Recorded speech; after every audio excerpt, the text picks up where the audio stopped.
يا منعم، منعم. الله، وراح فين ده؟ منعم. الله، بنت يا فاطمة، يا فاطومة. نعم يا ستي. فين سيدك منعم؟ بينه في البلكونه يا ستي. وبيعمل ايه في البلكونة؟ بينشر الغسيل؟ لا غسيل ايه يا ستي، يمكن بيشم الهوا. بيشم هوا. والله طلع لي بصبص. حرام عليك يا ستي، ده قاعد في حاله. اخرسي انتي. الهوا قال الهوا. هوا.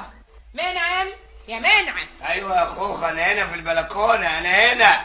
مساء الخير يا استاذ. مساء النور. ازاي حضرتك؟ الله يسلمك. وحضرتك بتعمل ايه هنا ان شاء الله؟ ابدا، اصل ما جاليش نوم فقلت اقعد في البلكونه شويه كده اشم شويه هوا. ما جالكش نوم ولا ايه؟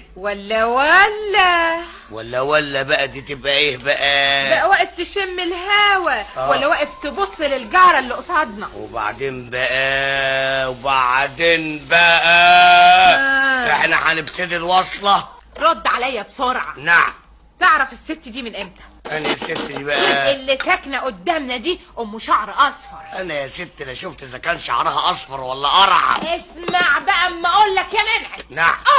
الحركات دي مش عليا انا صحيح معيش غير بكالوريوس تجارة، لكن افهم في الطب قوي يا استاذ. ايه دخل التجارة والطب في اللي احنا فيه؟ تقدر تقول لي وشك اصفر ليه دلوقتي؟ والله نبضك سريع ليه دلوقتي؟ اصل نفسك مكروش ليه دلوقتي؟